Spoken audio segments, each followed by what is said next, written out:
right, young fella, hands up. You're under arrest. What'd I do now? Shouldn't you be in school? Oh, I think you're going to have to arrest me, officer.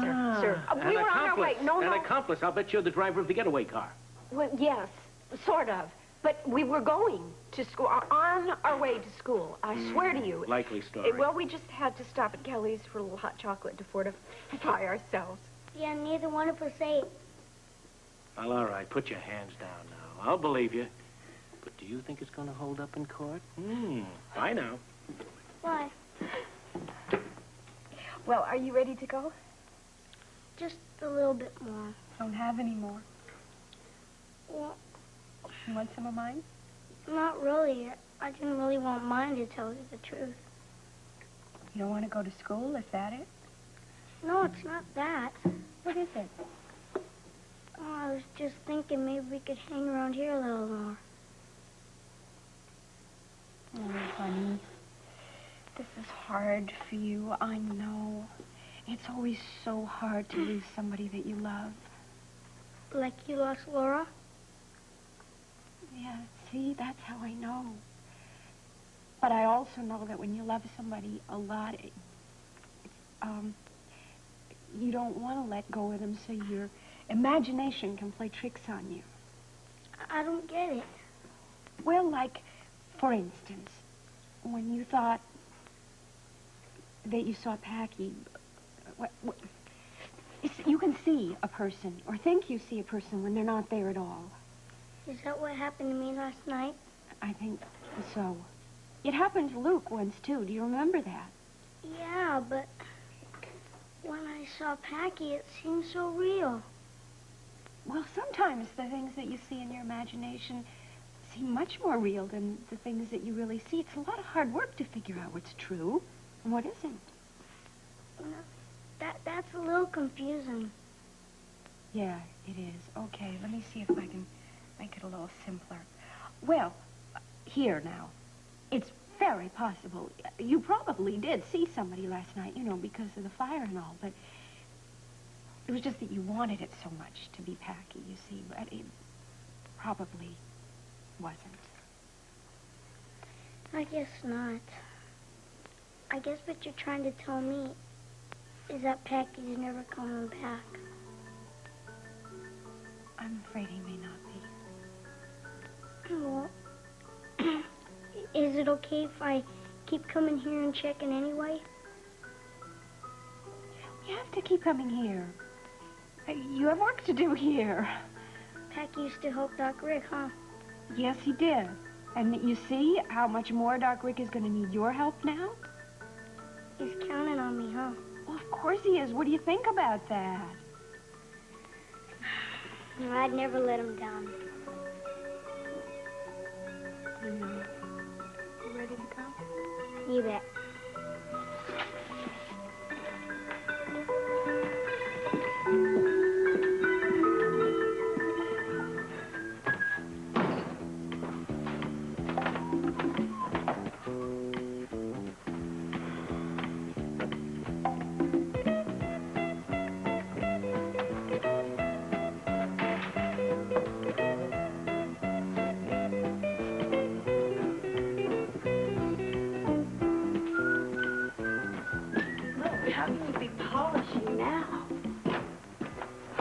Keep my mind up whatever the hell's happening down there at that museum. You mean the call from Forbes? Yeah. What did he mean when he said there has been a little change? I don't know. I guess we're just going to have to wait and see. Well, waiting is not one of my strongest suits. And worrying is. Whatever it takes to get the brass work polished. Well, the least you can do is fill me in. Jackie, Robert and I have worked out every minute detail of this thing. Well, what Forbes was talking about didn't sound very little. That's what I'm talking about, too. David Gray has got to think that he's going to be able to pull off the heist. He's got to go ahead with whatever his plans are there at the museum in order for us to get this damn thing to work. Hey, you better give me some of this polish. Be my guest. This isn't helping very much. Polishing? No, worrying. A lot of good it did. It just got me thinking about my dad. Never heard you talk about your parents before. Well, Mainly my father. He wasn't really there much. Kind of left Laura and I alone a lot. I guess that's why you're thinking about it now, huh? Well, it's just that he's always counted on me to look after Laura. And I really took that job seriously. Now I feel like I did a good job until now. You didn't do too bad, huh? How come I feel so responsible? Look, no matter how responsible you are, no matter how responsible you feel, no matter what you do, there are times in your life when you are out of control, no matter how strong you are, and things happen to people that you love, and you can't really do anything. You found out about that, too? Yep. Luke. Oh, this is just not working. This is not helping a bit. To hell with it. Let's, leave the polishing for later. I'm gonna get my coat. Let's go down to the museum and see what's going on. Much better idea.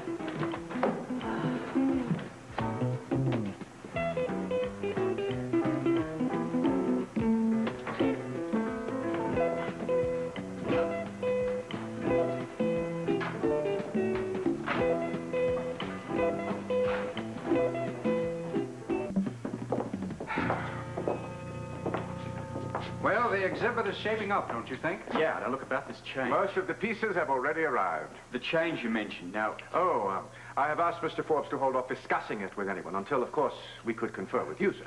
I'm most anxious to hear about it. You shall, Mr. Forbes. A new item has been added to the exhibit. That's it? My dear Mr. Scorpio, we are talking about a very special item. One that has not been showcased in any of the other cities during the tour. And why here in Port Charles? Because Port Charles is the last place that the exhibit will be before it goes to Malkuth. And that is why the prince has allowed it to be placed on display. Yes, we're very fortunate. That's special, huh? Oh, yes. This particular item has never before left our kingdom. And it is by far the most precious of the Malkuthian treasures. Which is where you come in, Mr. Scorpio. You're concerned about the security. It's more crucial than ever, sir. Will the measures that you have started withstand the greater risk of this additional piece? Let's have a look. We already have 2 of these special cases here. Perhaps we can add a 3rd. Good. But what about the room? The room has been specially wired. As long as any item is in this room, it's safe. Can you assure me of that, sir? I'll do better than that. I'll demonstrate. Now, anybody that steps close to the treasures while this system is on automatically triggers an alarm. Mr. Forbes, if you please.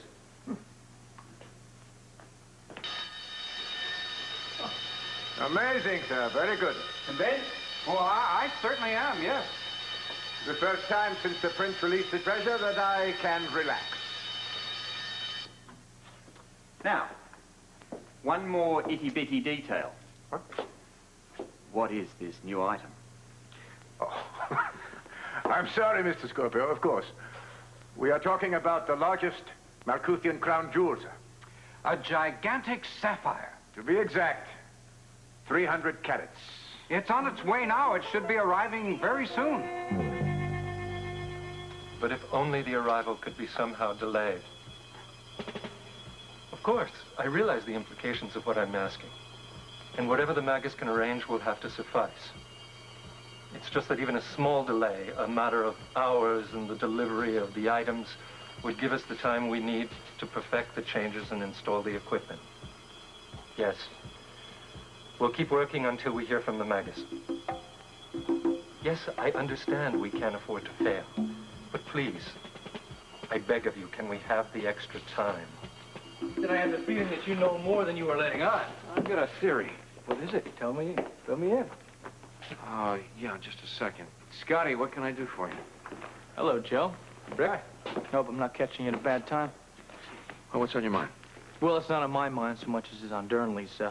I've got a message for you. Actually, it is a rather bad time, excuse me. There's not really a good time to hear from Dernley. Listen, he's going to get the point across to you sooner or later. All right, what is it? Tell me. Dernley is upset at what he feels is a threat to his building. He heard about the attempt at arson here last night. Well, that's all taken care of. Well, he also knows there's been other acts of vandalism here in the past. You put that all together, And you've become a high-risk tenant. What are you saying? Come on. The bottom line is he wants you out. I have a lease. Well, he's about to rescind that lease on the basis of an offer that he's received to buy. Scotty, I have enough problems. This is one I don't even want to hear about. Look, there's no point in killing the messenger of bad tidings. That's just the way it is.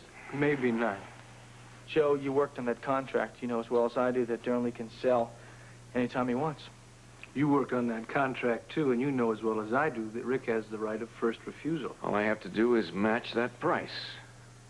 Well, it might be very, very steep. No, fine. We'll have to consider it when we see the written offer to buy. Well, I don't happen to have that on me right now. I didn't think you did. Tell me, counsel, where does this put us? What it means is that Mr. Dernley's attorney better have his act together before he comes around threatening people.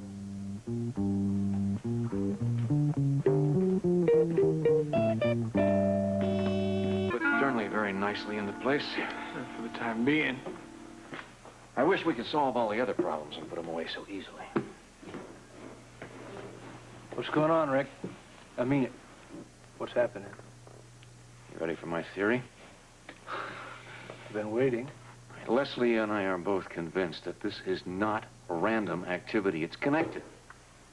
Which is why she's been so upset? Yeah, I didn't want to get into it because I didn't want her any more upset than she already has been. I think it's time that we looked carefully at the facts.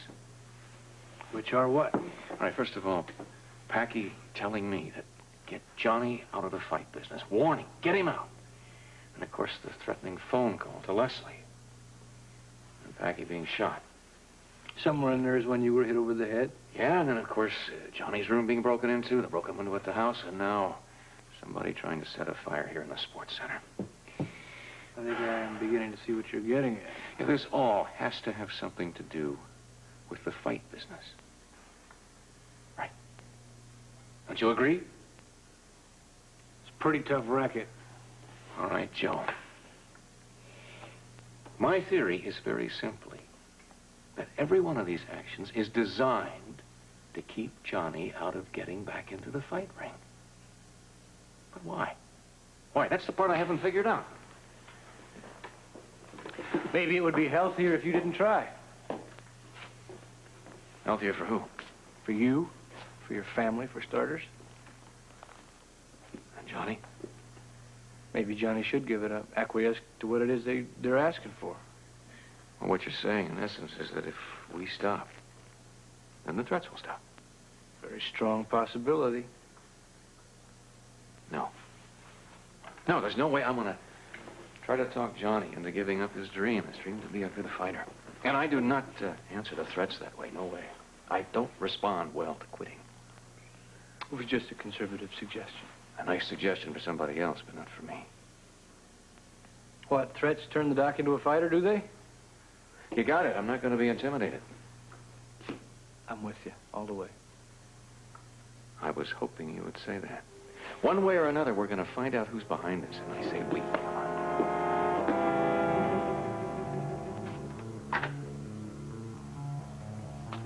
What's going on?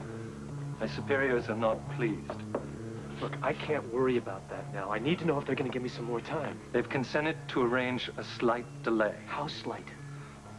Tomorrow night. But the equipment better be installed, or you'll have to worry. The items will all have arrived? And security will be tightened. So they better be in before. You don't have to say it. I was hoping I wouldn't.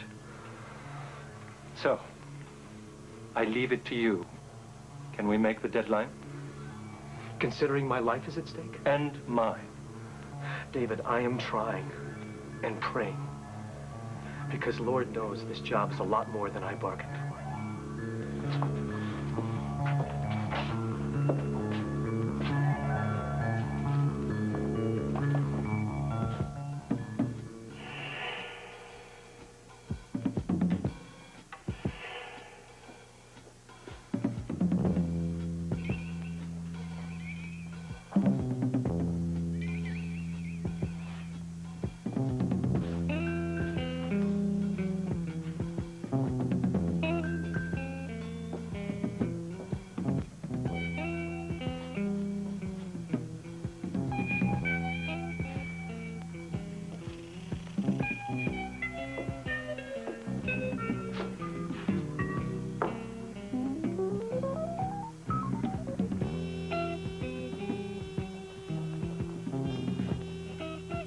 look great, but that outfit's got to go.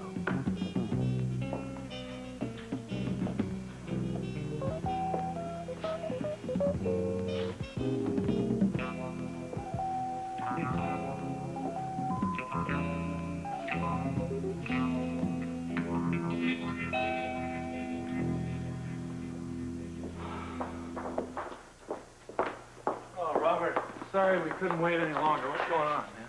I suppose you're waiting here, too. No, I've already spoken with them. The ambassador and Forbes have gone upstairs. Is the exhibit still on? Oh, yeah. It's still on, all right. What's the long face about? Yeah, really, you noticed that, too? We should have brought the polish. Look, I've just discovered what this guy's after. Well, that's great. That's wonderful. This guy must have one sophisticated network behind him. He knew about this before we did. Know about what? There's been a new item added to the exhibit, one that has not been previously seen on any other tour. Sorry about the interruption, Mr. Scorpio. It's quite all right. Well, Miss Templeton, Mr. Spencer. What a pleasure to see you both again. I've just been telling my friends about this new item. Perhaps you care to elaborate. Of course. We're dealing with the largest of the Malkuthian crown jewels. A perfect 300-carat sapphire. Sapphire? Luke. They're suitably impressed. Is this sapphire extremely valuable? Extremely, my dear, it is priceless. You know how sometimes that priceless items are useless on the open market? Oh, in this case, that dictum doesn't apply. Now, anyone could easily cut this sapphire into smaller stones and be rich forever from the sale. That is one of the many reasons why we are so concerned about security. I'm taking extra precautions. Well, actually, we're going to have a little more time regarding those precautions than we originally thought, right, Mr. Forbes?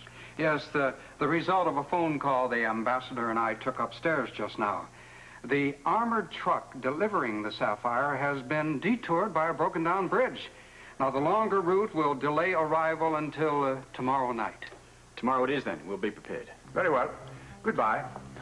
Miss Templeton? Nice to see you. Bye-bye. Bye-bye. Goodbye now. Mr. Forbes? Well, That must be it, then. I don't know. come on, But think about it. They could make a fortune off it. I think it's obvious. I still don't know, Robert. Something tells me that money is not the issue here. What else could it be? Yeah, the evidence just has to point to I it. know, I realize that. Don't ask me to explain why. It's just, it's a feeling, and I'm sure that isn't it. It's something bigger. It's something bigger than that.